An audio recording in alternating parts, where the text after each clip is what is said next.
What's up? Welcome in. Hoge and Jahns with you. It is week 16. It is Bears, Cardinals, the old Chicago rivalry that everyone still talks about. That no one still talks about. That half the people in the world don't even know that the Cardinals ever played in Chicago. Jahns, I have family members that still talk to me about going to games at Comiskey Park. Really? Believe it or not. Yes. What do they say about them? They're boring and the Cardinals are terrible. They belong in the damn desert? they move just like the baseball team that currently is there will probably move to eventually. Oh, come on. No, don't go there. But I don't think I've ever met a Chicago Cardinal fan. I think they still exist. Where? I mean, in nursing homes. To the point where, football fandom is generational, though. Yeah. No, but I think that's the point. Like, no one, you're right. Like, no one. Right. Okay, I see what you're saying. Is there anyone in Chicago that's still this still roots for the Cardinals? Is what you're saying? Like, followed them to Arizona?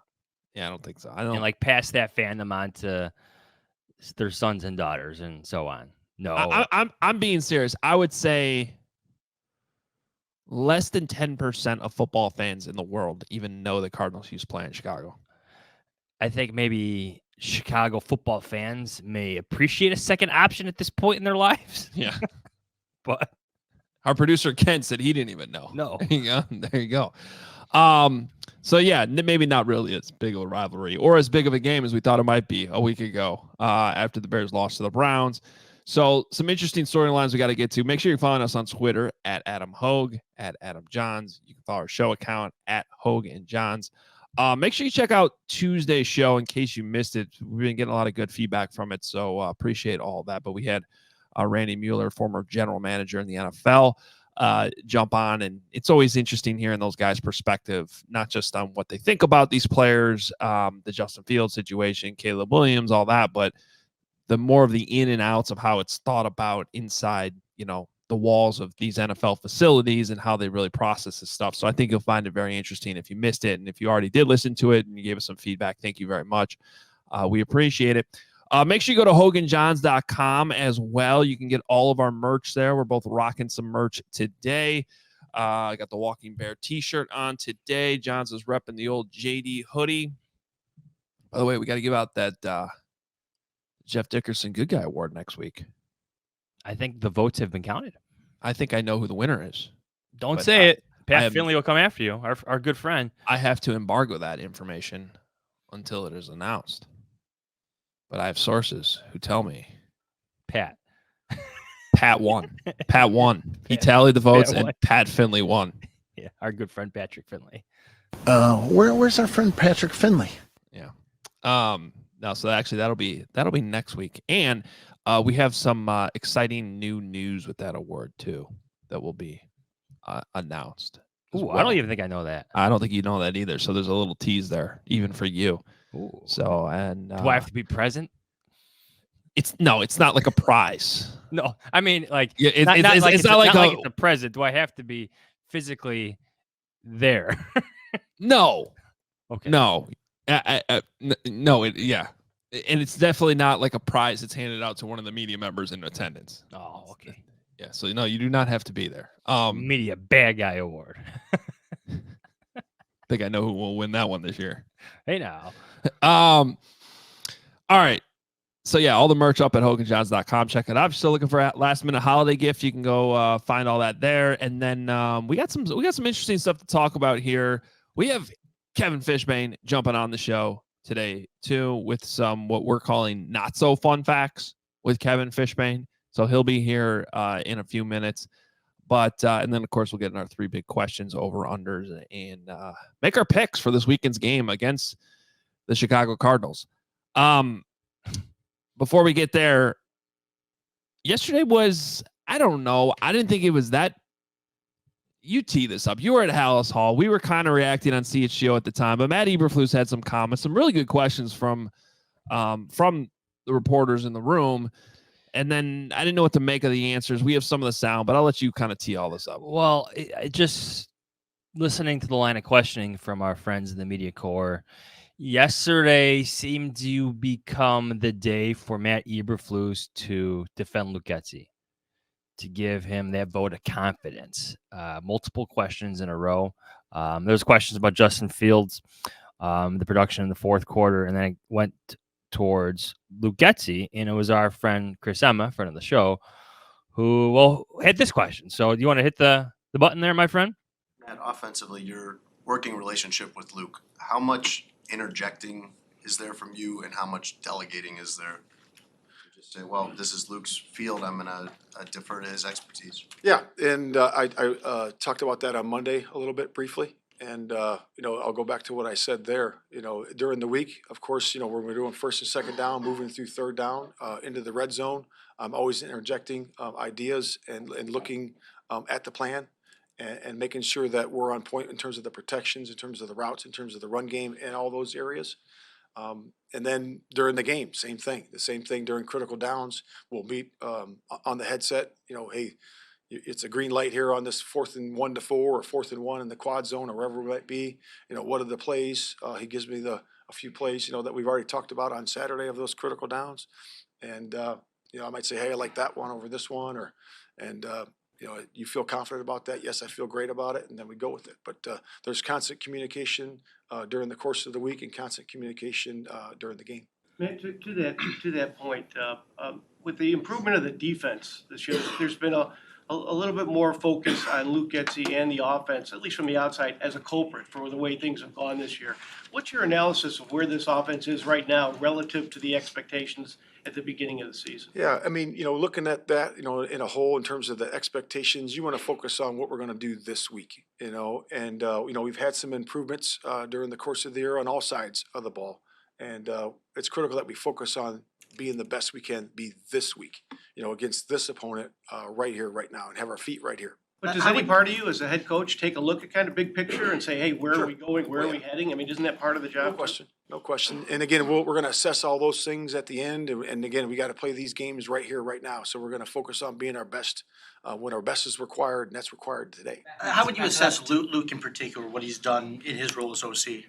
Yeah, I love Luke. He's a great leader, in terms of the room, and then, like I said, I'll evaluate everything at the end. We're constantly evaluating things every single day. So today after practice, like normal, we'll meet, we'll talk about this play, that play. Hey, we like this one. Let's try to do it this way, or let's make this correction there. So it's constant communication, like I said, during the course of the week and then into the game. So that felt like an opportunity for me. You had a few questions there, right? But Yeah.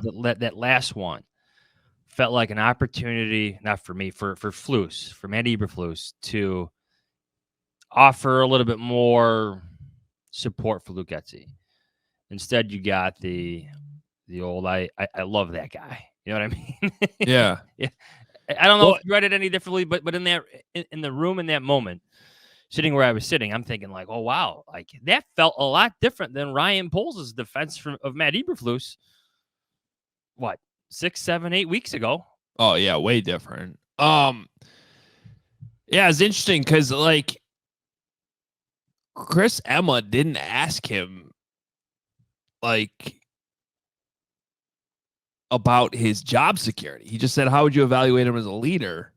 And then it was, we'll evaluate everything at the end of the season. Like Matt offered that up on his own, which I found interesting.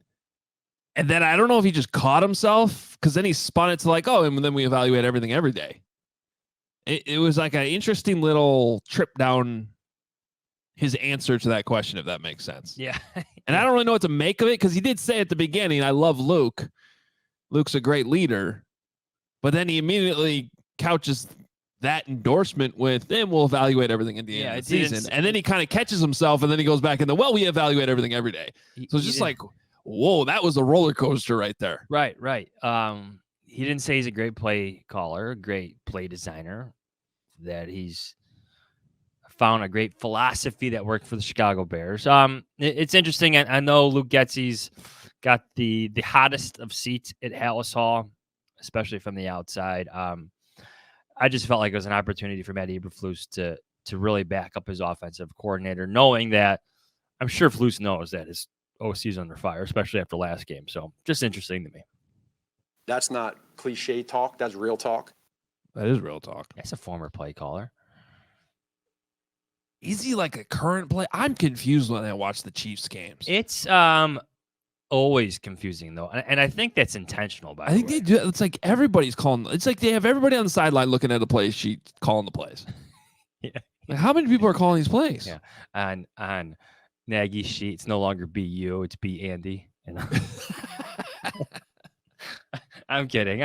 There's your Merry Christmas joke, everyone. But I don't know. Like,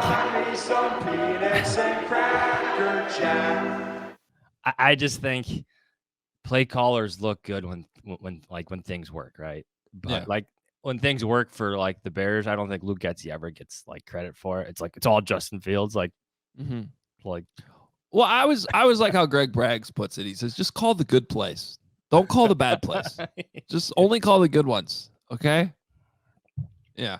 The thing with play callers, though, they think every play is a good one. Yes. Until it's not. Did you see Mike McDaniel's speech, by the way, that was going viral yesterday from Hard Knocks? No, I did not. But I know what clip you're talking about, but I have not watched it. Yeah. So he after they lost that brutal Monday night game to the Titans, it's the next morning, and team meeting, and he gets,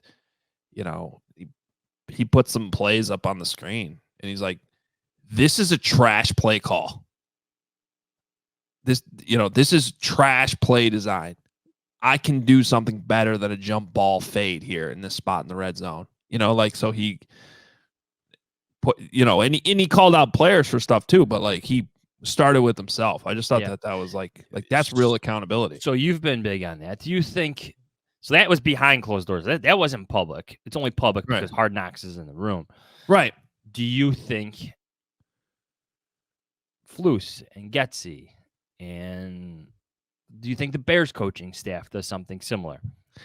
Yeah, I mean, it's impossible to know without having, Did you say video. Impossible? Impossible. I don't know what I said. But we did ask Cole Kmet about that earlier in the season on CHGO, and he basically said yes, they do that. So I don't know if it's to that level though, where like Mike McDaniel's putting up his own Mike play call and McDaniel calling it trash. He's very blunt about things, isn't he? Yeah. Like that's just his style. My wife says he swears too much too. There's a lot of F-bombs. Just like Kevin Fishbain. You know how much Kevin Fishbain has a potty mouth. There's going to be a lot of fish bombs coming up here. Coming up soon. I think he's here. Kevin Fishbain joining the show now. How are you guys? We're great, I guess. I mean, I've been teased on this segment that you're going to give us not so fun facts. You know what? I sprinkled some actual fun facts in there. I don't believe you. But why don't you set this up just in terms of how long it took you, how many paths you took, and you sent these at like 10:30 last night. You said that's when they got the text saying these are good to go. I have 9 fun facts. Yeah, I whittled it down. I think I sent Kent 5 or 7. I don't know. The Bears have had an incredible way of making history this year. And last year at times, and under Matt Nagy.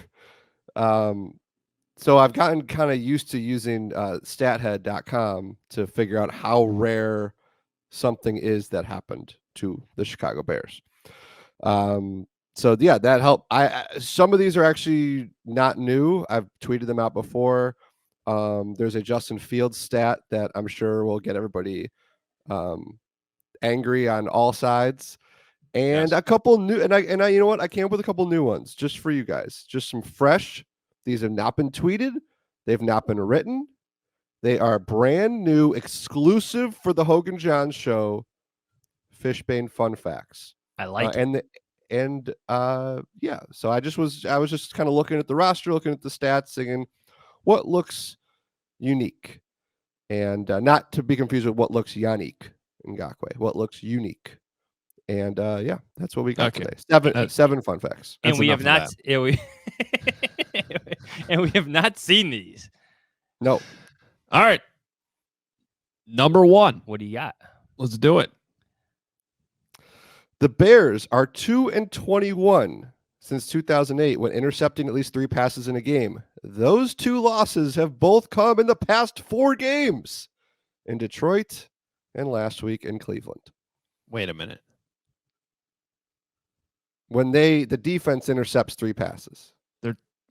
They're 2-21 or they're 21-2? They're 21-2. Sorry, Kent.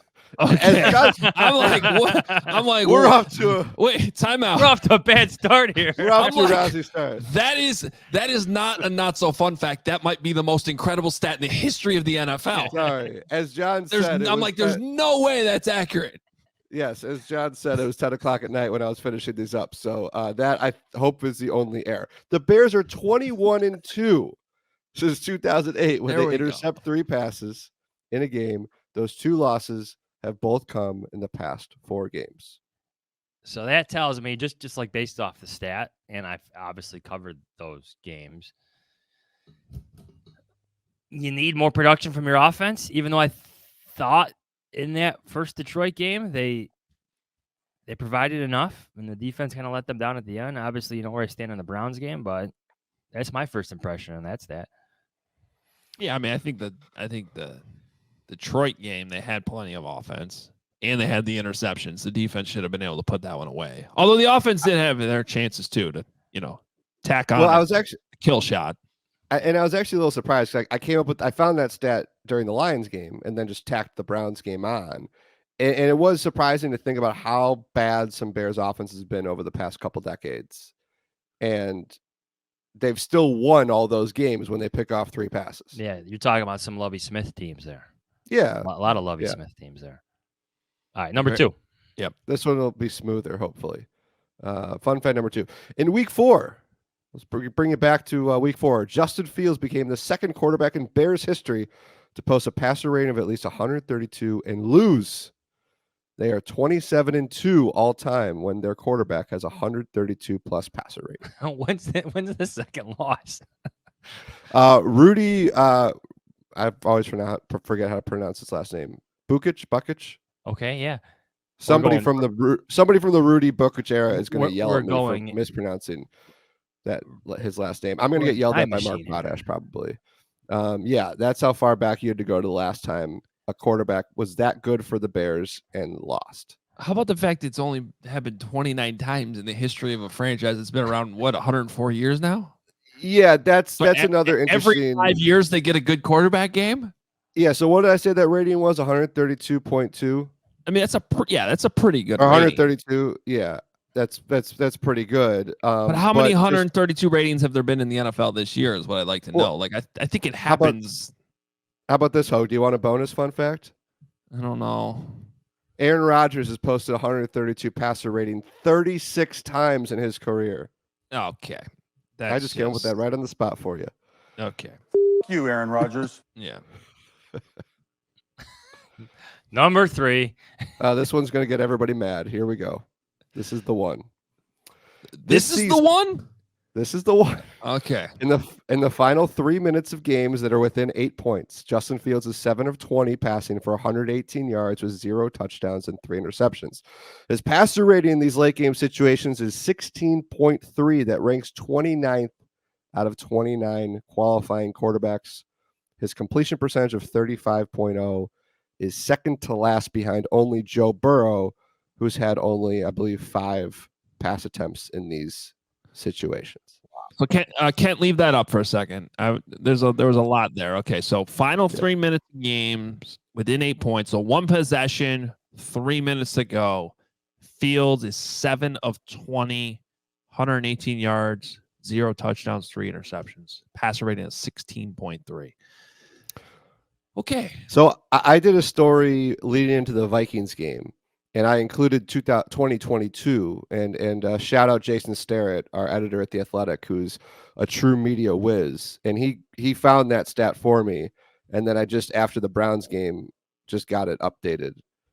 So that's actually technically a That's the new. second time you've had an unbelievable Yeah. stat that you've had to update to add Yes. to it this season. I mean, think Yeah. about Yep. that. Okay. This is not fun. I think the fun ones are coming. Okay. Well, that was the segment, the not so fun facts. The not so fun facts. So I guess we're doing a good job. I think you see those. Oh, hold on. I got thoughts. Hold on. Got I thoughts. think you see those. You think numbers. it's all Luke Getsy's fault? No. Well, I think they kind of work hand in hand, but those are the moments, right? You want your quarterback to be the best player, the multiplier, right? Those situations are different than other game situations. 2-minute situations, red zone. Just something to look at, like those fourth quarter numbers that he has too. Just something to look at. Go ahead, Kev. All right, we got a good one here. The Bears defense has 3+ interceptions in a game 4 times this season. Only the Jets, Giants, and Saints have done it twice. 15 teams have yet to do it once in a game, or done it once all season. Yeah. The takeovers or the takeaways, I should say, the takeaways have been taking over. It's good for them. Unfortunately, as you pointed out earlier, they lost 2 of those games. Yeah. The You just turned the fun fact into not so fun. I did, didn't I? Damn That was it. on you, Hoge. He's getting cold in his stocking. Nothing's off the table. Nothing is on the table right now. But there is a table. We think. The test Well, factor. they took the table away from the house on media room. That so maybe is there no true. table. That is true. Yeah. The table is gone. Now it's a lectern. Yeah. It'll be back. There's gonna What? be some For the end of the season presser. Yeah. No, I like the idea of Ryan Poles and Kevin Warren standing together Switching behind off, the lectern. Yeah. switching off back and forth. Oh, if Kevin Warren's at the press conference, I think that means that there's been news. I would hope that we get to talk to Kevin Warren at the end of the season. We always got to hear from George and Ted. It was always off Right. to the side though when they would keep people. Back to that stat. I think Matt Eberflus and Ryan Poles, they deserve credit a lot in a sense for what they've done defensively. The linebackers, the 2 free agent signings are producing. Montez Sweat is playing like an all-pro. Great acquisition. Your young secondary full of draft picks is producing. And the decision to stick with Jalen Johnson despite his trade demand, his trade request. Like that's something as well. One of the best players at his position right now in the NFL. So That actually, just to pause from the segment real quick because I don't want to lose that thought. Jalen Johnson, what'd you make of those comments yesterday of him saying that he wants to stay here? it wasn't him saying that he wants to stay here that got me. It was him saying that he thinks something is building here. Yeah. Something special is coming. And I think that's Matt Eberflus and what's going on defensively. It's Jermaine Edmonds. It's TJ Edwards. It's Montez Sweat. It's Tyreek Stevenson making an interception against the Browns. So if they move on from Flus, you think that changes Jalen Johnson's stance? I think the locker room is still there. The players are still there. But, yes, I think something is happening between Flus and those defensive players. I mean, the production, the numbers are there. You know what might be something even more special is if another team offers him more money. Yeah. Well, you're not going to get there unless. Yeah, I mean, if they tag him, doesn't I matter. mean, But if yeah. they don't, It's a transition tag scenario. oh, Kyle Fuller style. Kyle There's Fuller, yeah. There's a tag coming, one way or the other. And I think it'll actually be franchise tag. But Yeah, we'll see. simplify the process. All right, where are we at? Number 5? This is 5 or 6? Yes. Yeah. Montez Sweat has more sacks, 6, and quarterback hits, 13, in 6 games as a Bear than anyone on the 2022 Bears defense. It almost feels like you could take that a step further, and it's anyone on both of these 2 defenses combined. I don't know if that's accurate, but it feels that way. So Jaquan Brisker led the team with 4 sacks last year. How many does he have this year? Montez Sweat has already passed that, so he would be Yeah. the 2022 sack leader. And actually, if you go back a few years. Like, so let's say if Sweat finishes with 10 sacks, it'll be the most aside from Robert Quinn's record-setting year in like the last 4 Bears seasons, and he'll have done that in a partial season. Well, do you know that Montez Sweat currently leads 2 different NFL franchises in sacks? That's pretty cool. Because he's still Washington's sack leader for 2023. Hoge facts. Yeah. How about that? That was fun. That was very fun. He's been a great acquisition. You know, he's been better than I expected he would be. Like, I thought he'd be a good player. I didn't think he had this, well, to use Ryan Poles' words, this many multiplying factors to what he can do. But he's been dominant for stretches of multiple games this season. Great move by Ryan Poles. So if you're Ryan Poles, how much do you factor that in to who gets the credit for this defensive turnaround? Oh, I still think it's, part of the coach putting him in position, right? I agree, but if you're factoring in, okay, what do we lose defensively if we make a coaching change? Like, do I already have the core pieces for any defensive coordinator to make? Right. Can I hire, a guy with a similar scheme to come in here and basically just keep this thing rolling? So that's a Jimmy and Joe's argument over the X's and O's. And I don't. And the only reason I asked is not taking anything away from Flus. I think we all agree Matt Eberflus has done a really good job with his defense this year. There's no question about it. But if that's got to be the conversation you're having, if you're Ryan Poles and you're thinking about a possible coaching change. Correct. By the way, I've had several people, and I think they know it's a little ridiculous in the mailbag, who have asked, well, could they just demote Flus to defensive coordinator? It's the dumbest thing out there in Bears Twitter. And there's a lot of dumb not things. happening. Yeah. I mean, can you imagine that conversation? Matt, we're going to have to let you go, but do you want to stay on as our defensive coordinator? No. Because Matt Eberflus can go get a job as a DC probably tomorrow with what he's done this year. Absolutely. And then still get paid the rest of his money by the Bears at the same time. Oh, and the flip side of that hypothetical is, hey, welcome in, new head coach. By the way, the guy who was the head coach is now your defensive coordinator. Right. So have fun with that in the locker room and the entire building. No. Well, that wouldn't be dumbest thing out there. That wouldn't be the first time the Bears forced a head coach or a GM to have to keep somebody on the staff. Yeah, but not the former head coach. Have we gotten the quarterback situation completely right? No. Have we won enough games? No. Everything else is there. Kevin, I think you have 2 more. 2 more. Deontay Foreman leads the Bears running backs with 425 rushing yards. The last time the Bears didn't have a running back with 600-plus rushing yards in a season was 1992. Neil Anderson led them that year with 585 rushing yards. Well, he's got 3 games to go. This was a 10-15 at night. I was just trying to find something different. I thought that was kind of interesting. Is the Bears running in game the most overrated aspect of their team? Well, it's not working anymore. Because it doesn't feel like it's that good. But aren't they still top 5 in rushing? And but it feels like it's the quarterback. It's the quarterback, yeah. I mean, he's their leading rusher. They were good at running the ball at one point, though. What happened?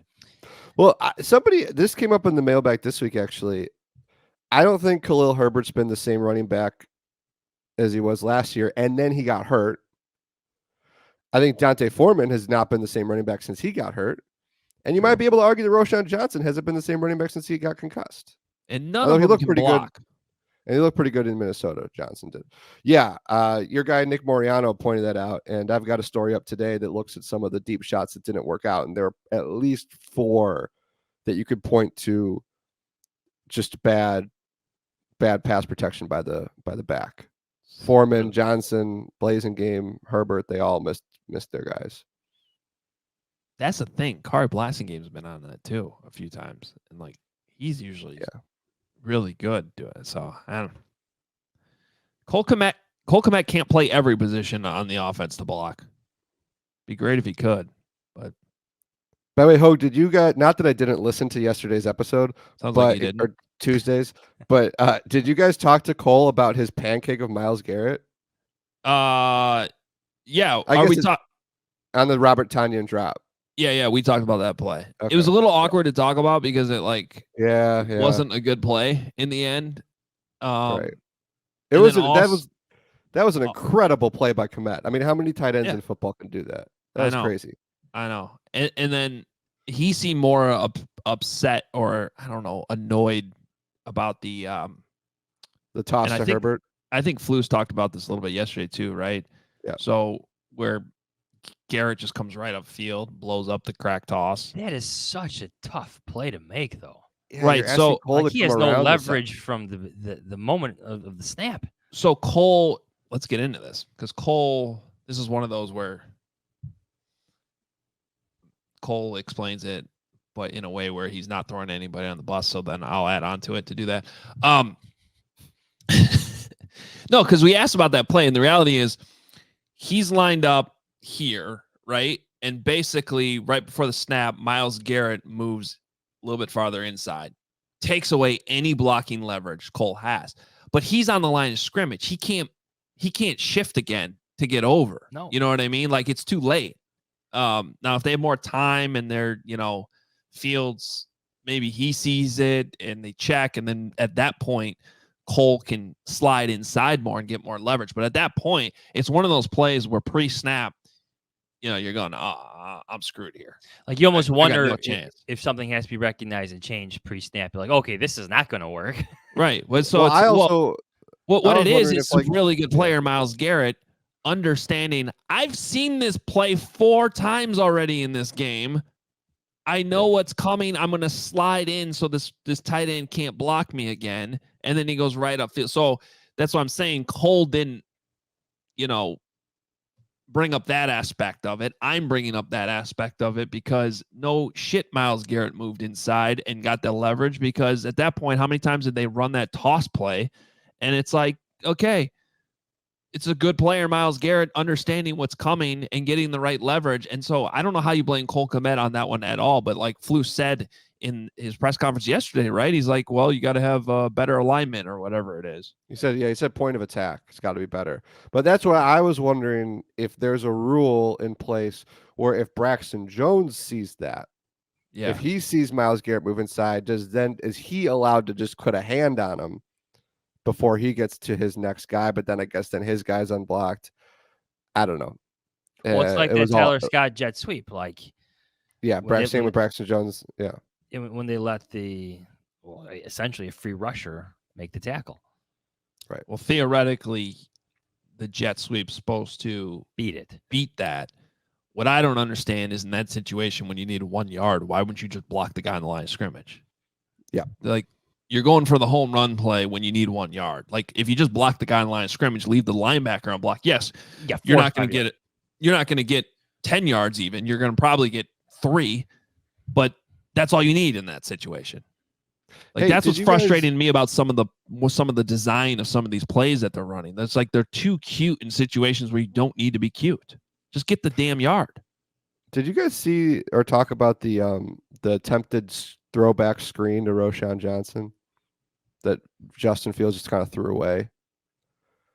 The one where the screen he didn't throw that was there.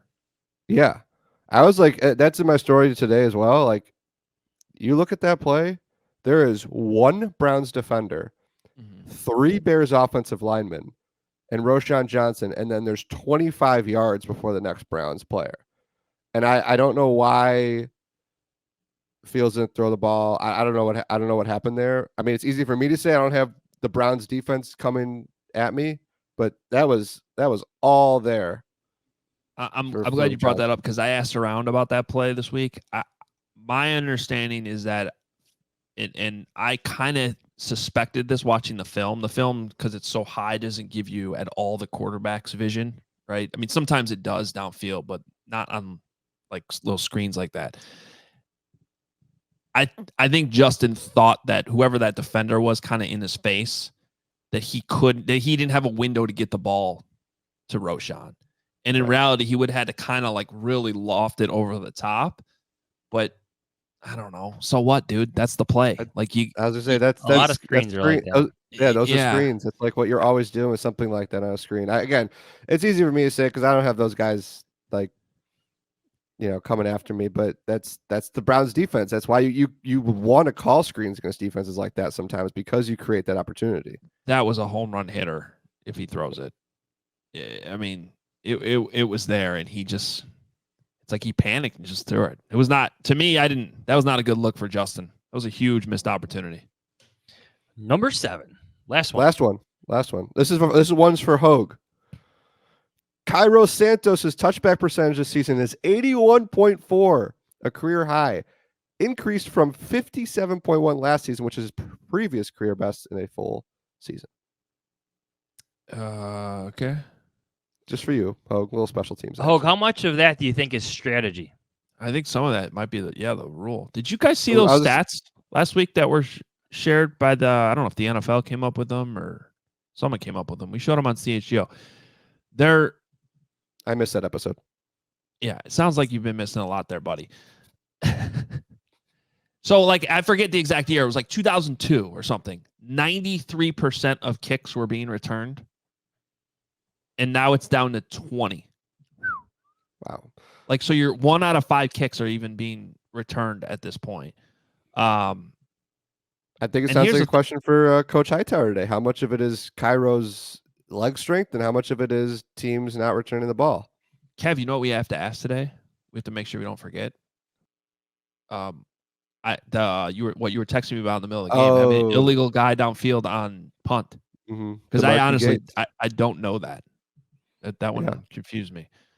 And here's another thing I don't know. To be honest, if you fair catch the kick, is that considered? Does that count as a touchback? I mean, the ball gets taken to 25, but does it actually? I'd have to check. Does that go? Because that might also be why Cairo Santos' numbers are high. Right. Like, I don't think they have a. Well, for punting, they have a stat for they delineate fair catches versus touchbacks, but I don't know if they have that set up for kickoffs now. Yeah, I don't know. Well, this is why I brought this stat up to you, Coach Hoge. Yeah. Well, and also he's been kicking the. I mean, his leg is stronger. There's no question. Since he got back, since his second stint with the Bears started, I mean, he has added strength. His field goals has been longer. His kickoffs have been better. Now they just got to figure out the punter. Yeah, I was about to say that. Hey, bonus fun fact, just because it's the only one I took off I actually remember. Justin Jones is on pace to be the Bears' tackles for loss leader in back-to-back seasons. No Bear has done that since Akeem Hicks. How many are we talking? He's got 9 right now. Not bad. Now, granted, I think Akeem Hicks had like 18 one year. Yeah, because somebody asked me about Gervon Dexter. They're like, "Does Dexter showing you enough where he could be the 3 technique next year?" And like, you don't need to. I go, I mean, I think Dexter is flashed for sure, but Justin Jones is still playing like 65-70% of the snaps. Like, are you ready to move Dexter into that role? I don't know. My most immediate reaction to that is no. Yeah, having a veteran would help. No. Justin Jones has been solid. Hey, they're getting the job done on the D-line lately. See if they can keep that going, which we need to talk about this week's game. Kevin, thank you so much for jumping on. Thanks for having me, boys. I had fun. So you're welcome to come back with not so fun facts again. Awesome. I had fun too. And next time, all of the facts will be accurate. Update them. Yeah, if they get 3 interceptions on Sunday and lose to the Cardinals, we'll come back next week with the new.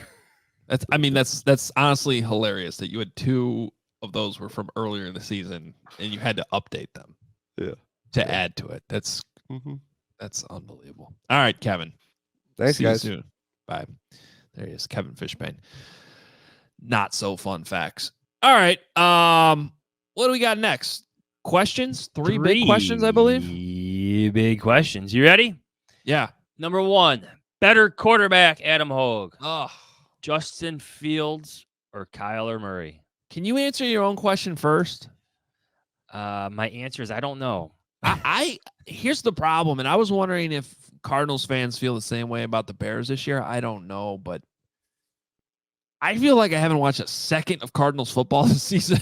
And Murray missed a lot of time. Yeah. But it sounds like they want to keep Kyler Murray. Now, granted, they already paid him, so that's part of the problem. But the Cardinals, because I talked to our guys over at PHNX last night, and they're coming on CHGO today to give What the did you Cardinals just spell? perspective. PHNX. My head's What? in the gutter. Go ahead. Oh, yeah, that's our network I in know. Phoenix. Yeah. And they seem content that they're going to move on with Kyler Murray.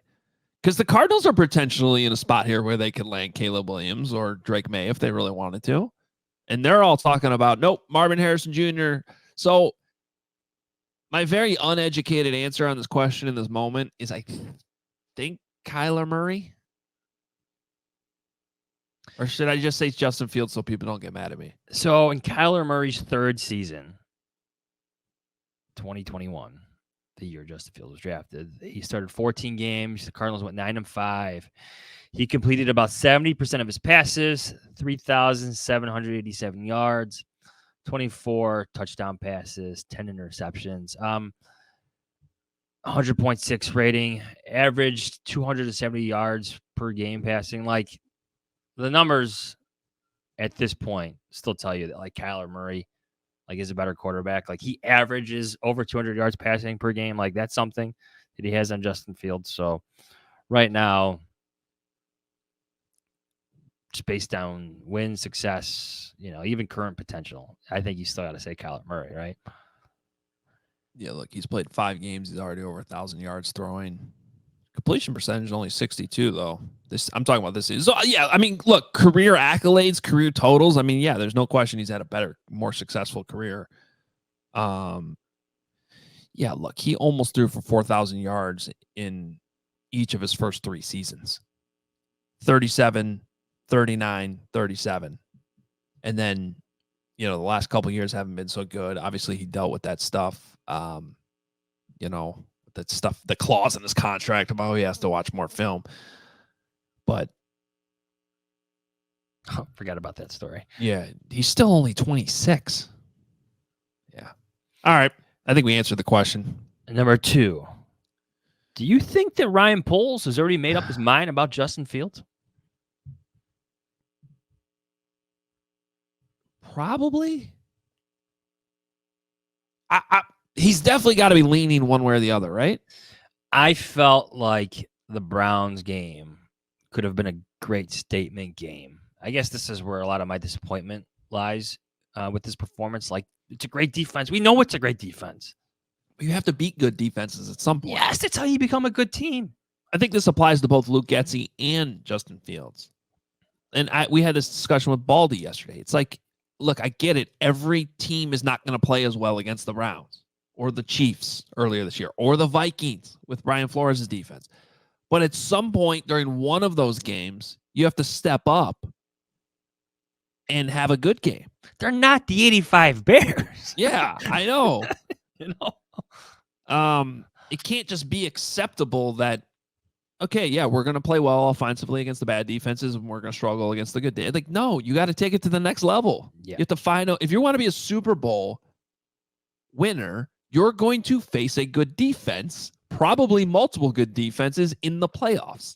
And you have to be able to elevate your game and have those moments where it's like, oh, wow, he's just a really good quarterback. Doesn't matter who they're playing. And that's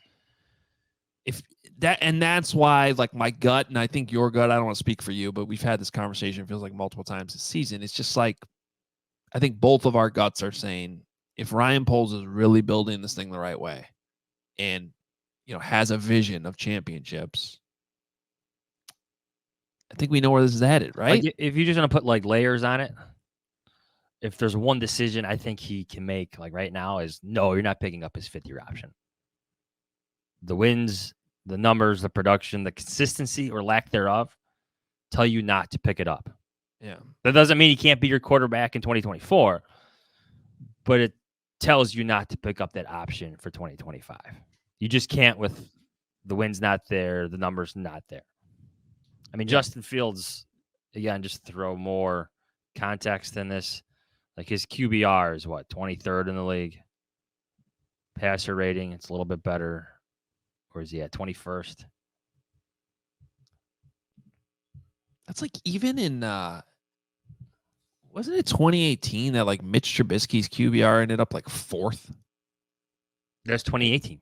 Yeah, and it was like a huge thing because everyone was like, "Oh, well, it's just because it was rushing. Look at his passing." Well, that's what QBR factors in. It also Right. factors in like certain But passing situations. That's why it's jarring to me that Fields is that low. Because he's a better runner than Mitch. But he's still that low, despite everything he can do on the ground. Like, that's what's crazy to me. Do you think Poles has already made up his mind? Yes. But there is so much more to get through in terms of the draft that like all decisions are not final. Does that Now, the make one thing sense? about that, though, is that now the tape's all in. Yeah, but the No one's medical, playing. Yeah, I know. the interviews. But in terms of the football, I mean, Caleb Williams' season's done. Drake May's season's done. 2 Jaden seasons Daniels- worth each. 3 Yeah, seasons worth for Caleb Williams. The only one who's still out there is J.J. McCarthy. Yeah, but he's not. I think when I wrote that like JJ McCarthy analysis, people are like, he can't be on the table for number 1. No, he's not on the table for the first overall pick, but he's on the table for later. I do want to talk about we'll have a show on January 2nd on that Tuesday, which will be the day after the Rose Bowl. I do want to treat that though as like let's talk about that game a little bit on that show. Let's do it. Because he's the only one who's still really out there in terms of possible first-round quarterbacks playing in a bowl game, and he's in a real ass game in the playoffs. Yeah, Daniels, May, and Williams are not playing their bowl games. Plus, he's playing Alabama, so it'll be a great test. Michigan is great currently game. favored, I believe, which surprises me. But isn't it like 1 point? It's changed. Yes, it's decreased. That's gonna be a great day of football. I'm so excited about those games that day. Number 3. Do you think that Ryan Poles has already made his mind up about Matt Eberflus? This one I'm going to say no. If you want me to answer first. My answer here is no. I don't know why it's no. I feel like he's probably leaning towards I'm keeping him. My defense is playing great, but there's a lot of factors. But how much does that intertwine with the quarterback decision too? It's not their quarterback. Yeah, but I just mean like who you want coaching your next quarterback then. Like, because you think he's made up his mind about Luke Getsy? Probably. I mean, do you want Luke Getsy coaching Caleb Williams? Who are you bringing in to coach Caleb Williams then? I mean, that's kind of the thing. Like, if you're keeping Flus, now you got to go hire an OC. And who's that guy going to be?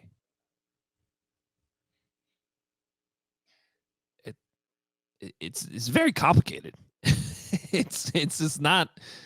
This is not, because you can't just bring in a guy who, we're going to run this system, and then you don't know who the quarterback is going to be. If there's one thing we've learned about Ryan Poles, though, I feel like he's prepared for this, because let's not forget, like the conversation before the season began, he built in this opportunity to pivot if Justin Fields did not play well. Sure. Yeah. And pivoting at quarterback means a whole bunch of different things. Yeah. Like offensive staff changes. Maybe he has a short list. Can I add a fourth big question that might be the biggest? Go ahead. Has Kevin Warren made up his mind about all these guys we're talking about? I think he keeps Ryan Poles. I think. Oh, I do too. Yeah, but yeah. what's his mind say about Flus or the quarterback, and how much say does he have over it or want to have over it? I don't know. He if can it's have all the say if he say. wants. Describe it as influence. Right. But like, what do you make about? Wasn't it Albert Breer like a month ago, kind of floating out there that report that Kevin Warren wants more say in football? Or is going He's to the president of the team. Of course he has it, though. Like, I don't know why there's this like perception out there that he's just handling the stadium. He's not. He's meeting with Ryan Poles and his staff every week. I know, but I still think it's interesting because he wasn't here when Ryan Poles was hired, and the structure was different when Ryan Poles was hired. And I just feel like that's sort of this underlying. It sounds like everything's fine. Like it doesn't sound like it's awkward, but it could be in many other situations across the NFL. I mean, how many franchises do you see end up infighting over power structure? Well, I think it happens all the time. You and I talked about that like from the get-go, about how this is just backwards and how they hired Ryan Poles as boss after he was hired. But Ryan Poles, let's not forget, was involved in those actual interviews. And so I don't. It's I don't know if it's like the best way to do things, but from the outside looking in, I feel like Ryan Poles and Kevin Warren have a great working relationship going right now. I'm just, man, I would pay so much money to just be able to listen in on one of those like closed door meetings that Kevin Warren and Ryan Poles have about all this stuff. Like the same way you and I are talking about this stuff right now. They should start a podcast and then just put it all out there. Ryan and Kevin. Yeah. The Poles and Warren pod. Now that is Hallis Intrigue. Little shout out to Pat Finley again. All right, over-unders. All right, ready? What do we got? Number 1 from Tonio. Over-under on Tyler Scott jet sweeps, 1.5. I'm going to go over. I'm going to say there's 2. Why not? I will crawl up into a ball and throw stuff if it's over. There's definitely 1. Enough of that. Oh, how about, okay, you get 2, but 1 each for Velus Jones Jr. and Tyler Scott. Okay, can I talk? I call me crazy. I actually want to see 12 get the ball more. I like the sweep. Not really throwing bombs down the field. We just had a conversation about how the running backs have been bad. When they put Velus Jones in the backfield last week, it went well. Do you know who liked that play call? The Bears front office, who was sitting right behind us during that play. And they were going, hit it, it's there. And he hit it almost. Like he got tripped up right at the end. But if he keeps his balance, I mean, that's going.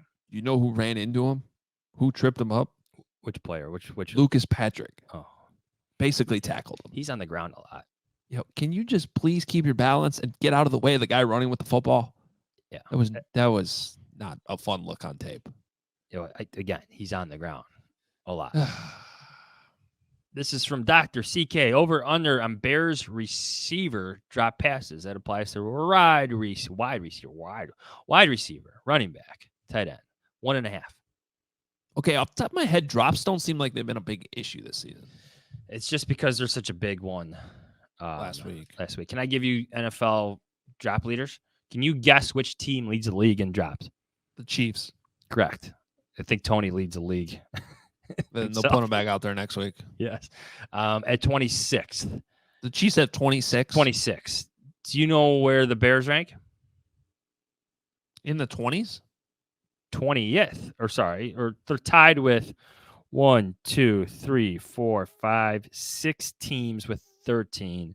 And there are a bunch of teams ahead of them, like winning football teams ahead of the Bears. That have more drops, you mean? Yes. Yeah. Yes. You're talking like I don't feel like the it's Browns, the Cowboys, Vikings. 13, though, that's almost won a game. Better than 26. I don't think Cole Kmet has a drop all year. I think he has 1 from the last game, right? 2 games ago. Oh, did they give him 1?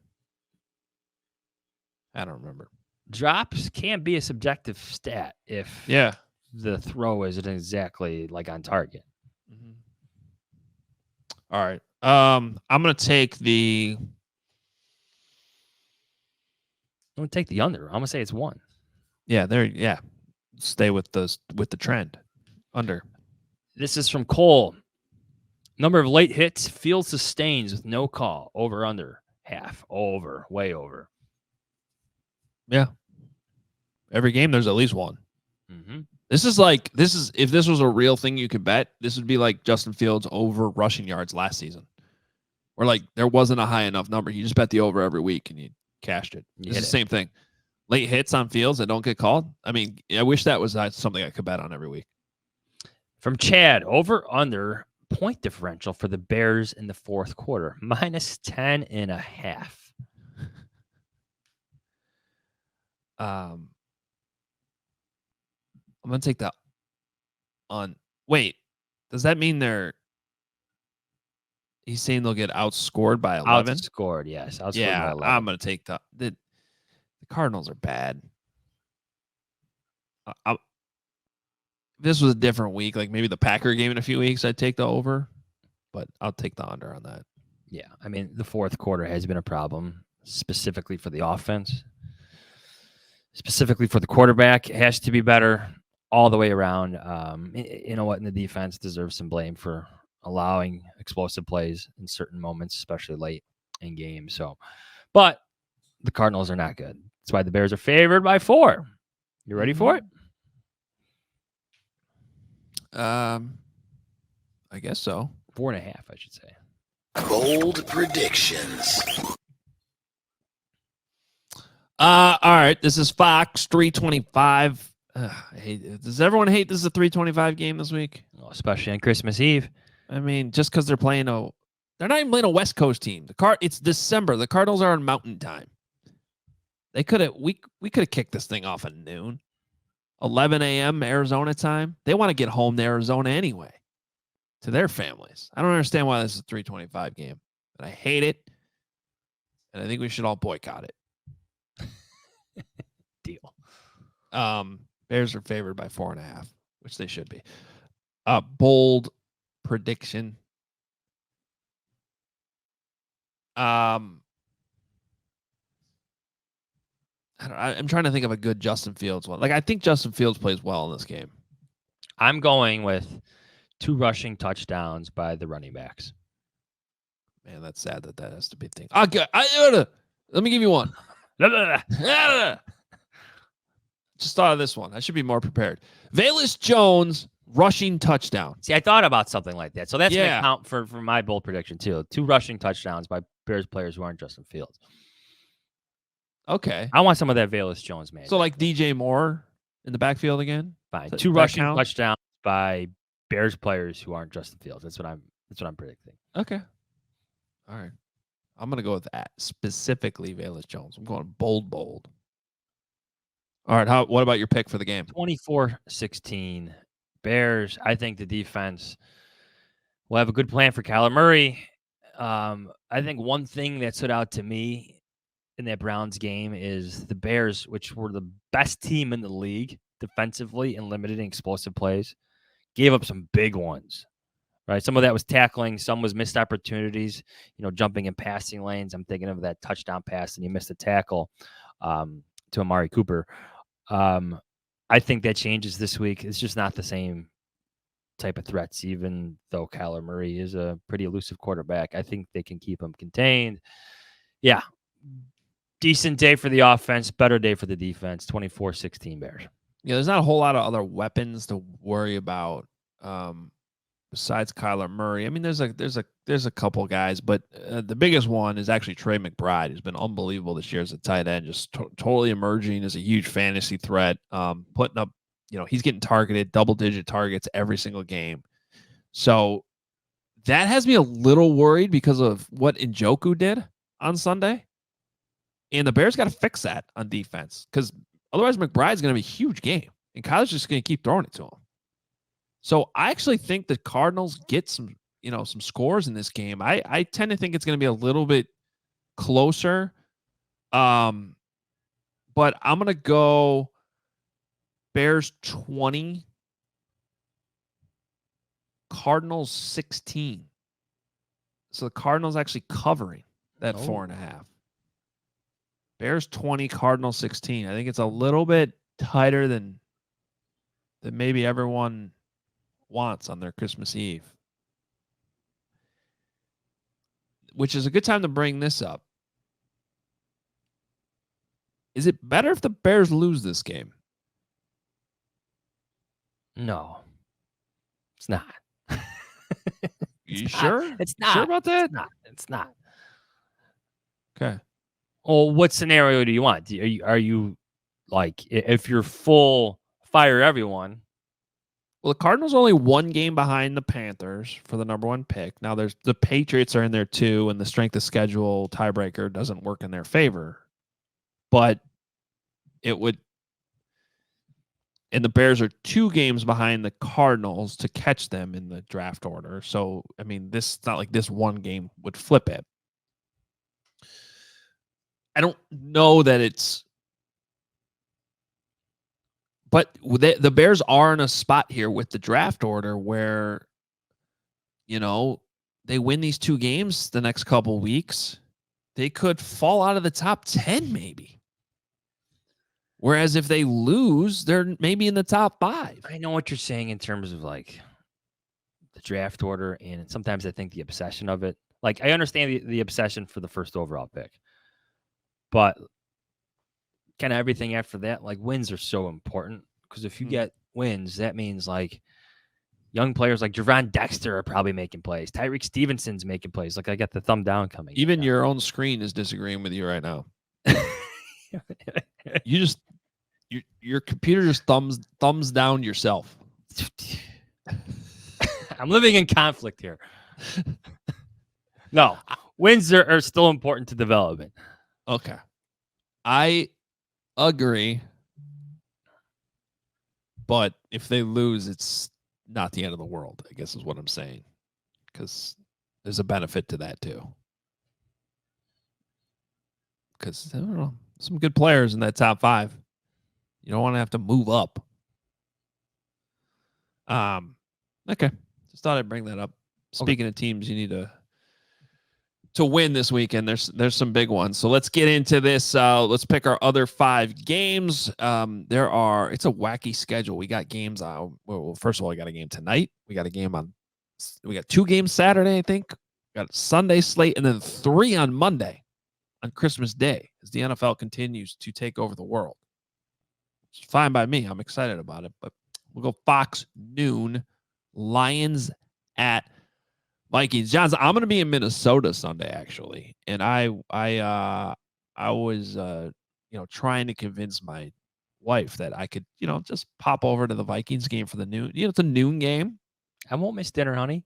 I gotta work anyway. I could get back over, watch the Bears game then, and we're doing the shows remotely on Sunday, so I'm still working. But yeah, I got a hard no on that one. Mike Lennon, though. Yeah. What is it? Vikings are 3.5 point dogs at home against the Lions. Give me the Lions to cover. I'm going to take the Vikings to cover. Yeah. This defense has been good. The Lions have been, sure, they looked good last week, but when they face good defenses, and this is a road game, I don't think the Lions are as bad as they looked against the Bears, and I don't think they're as good as they looked against the Broncos last week, if that makes sense. Yeah, I got you. So I think this is more of a struggle. Should be loud inside US Bank Stadium, and I will take the Vikings. One of the local writers, Adam Hoge or Hogg, excuse me, I don't know how to pronounce the last name. Hoge. Fox noon. You think it's Hoge? Mm-hmm. Okay. Biggest game of the weekend for the Bears. There you go. Bigger than their own game. Bears fans have to root for the Packers.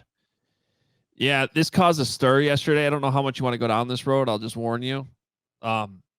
People took some very silly, just fun things we were doing way too seriously.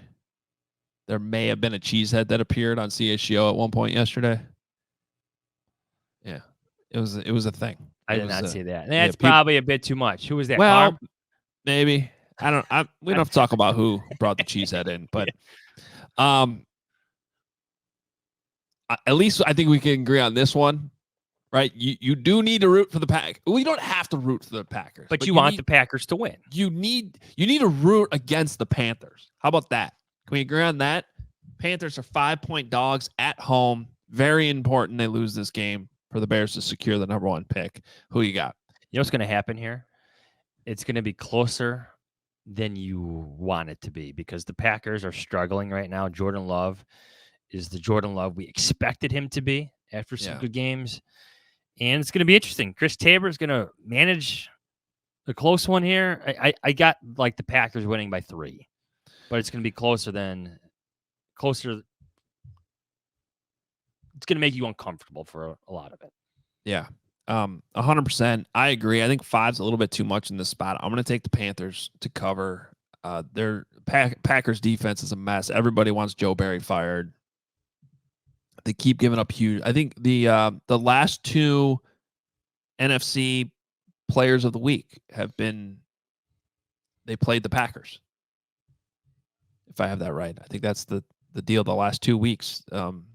So defensively, Packers are not doing so well, and that's not great. So you're gonna have to sweat out your Christmas Eve a little bit before the Bears play.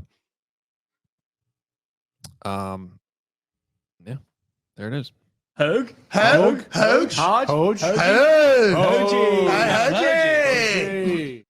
Fox 325. Cowboys at Dolphins. This is a good game. Another. Why can we watch this game at 325? I saw a meme that these are the 2 teams that beat up all the bad teams by a lot, but they can't beat good teams. Yeah, there is some truth to that. A lot of truth to that. There is some truth to that. Look at their schedules. The Dolphins 1.5 point underdogs. I believe Tyreek Hill should be back in this. I'm sorry. Dolphins are favored by 1.5 at home. I believe Tyreek Hill is back this week. Cowboys had a really bad game against the Buffalo Bills. Or maybe the Bills are just that much better. Yeah. This is a tough one. I like how the Dolphins bounced back last week, 30-0 against a good defense in the Jets. I'll take the Dolphins. Yeah, give me the Dolphins by a touchdown. His quote, courtesy of Adam Hoge. 7:15, NFL Network. Patriots at Broncos. This is confusing this week, by the way. The Sunday night game is actually on Saturday, and it's on Peacock, I believe. So Saturday night's game is the Sunday night crew, and you have to have Peacock to watch it. I don't know why this is annoying. But then on Christmas Eve, the Sunday night game is actually on NFL Network. And I believe that's Rich Eisen and Kurt Warner calling the game. Patriots at Broncos. Broncos 6.5 point favorites at home. You got to root for the Broncos, right? Yes. Broncos win. I think Patriots cover. That's it. Yeah. Because I believe the Patriots now have the tiebreaker over the Panthers over the strength of schedule, correct? Well, they're tied in strength of schedule. And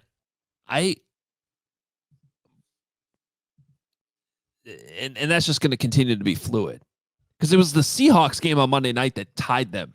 Like, it's just going to be other results that end up moving that strength of schedule. But that's why. But yes, it's close enough that you do not want the Panthers to win another game. But it would certainly help if the Patriots found a way to win another game. I don't think this is going to be that game. They do play well defensively. Really, the Patriots' biggest problem this year has just been awful quarterback play. So 6.5 for as good as they're playing defense. This is another game where I'll take the points. Did I just say like root for the Broncos? No, I mean root for the Patriots to win, to do something. Yes, yeah. It does get confusing though. And Broncos are going to win though. Yeah. I think we haven't won enough under the leadership of George McCaskey, and that's what we're working on. Monday night. So this is your Christmas Day night game now, and it's a good one. 7:15 on ESPN.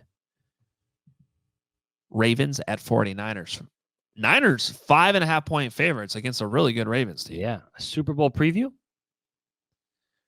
Possibly. These two played in a Super Bowl back in the day. The two Harbaugh brothers going up against each other. I covered that. The lights went out. They did. Beyonce was the halftime show. Had a nice week in New Orleans. It's interesting. You remember Beyonce, the Beyonce part so vividly. Actually, I could not see a thing. So far up in the press. By the way, those halftime performances, at least in my experience, sound terrible inside the stadium.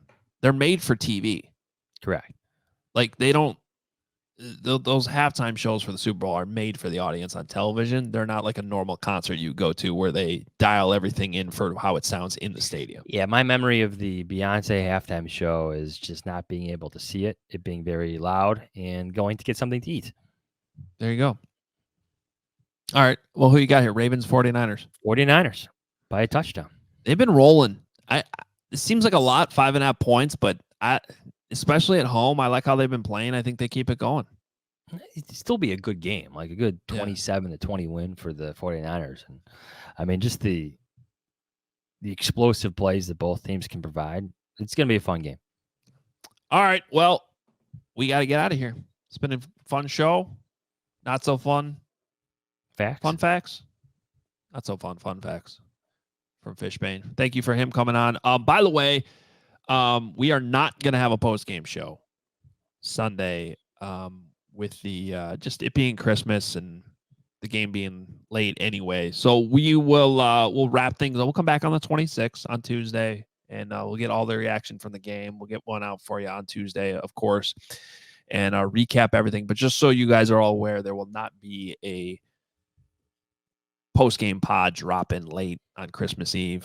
As soon as we're done with work, we're gonna go spend some time with our families, and we hope you guys do the same thing as well and enjoy Christmas Eve, enjoy Christmas Day. Hopefully everyone has a nice weekend, and then we'll all reconvene on Tuesday and break everything down for you. Maybe it would have been different if the Bears had won last week, but I think this is the right call. So that's what we're doing. Just want to make sure everybody's aware, not looking for that Sunday night. Should be looking out your window for Santa Claus instead. It's on your phone now, the Santa tracker. Yeah. I've used that. It's a little creepy. My son, my oldest, has discovered there's a phone number you can call to talk to Santa. Like, oh yeah, yeah. That's kind of creepy. It is, but my experience is that it works. It does. Yeah, but still, yeah. No, I have that. I've called Santa. All right. We're out of here. Enjoy Christmas, everyone. And yeah, well, make sure you're following us on Twitter. Check out HogeJahns.com. Get all the merch, and we'll talk to you on Tuesday. Merry Christmas.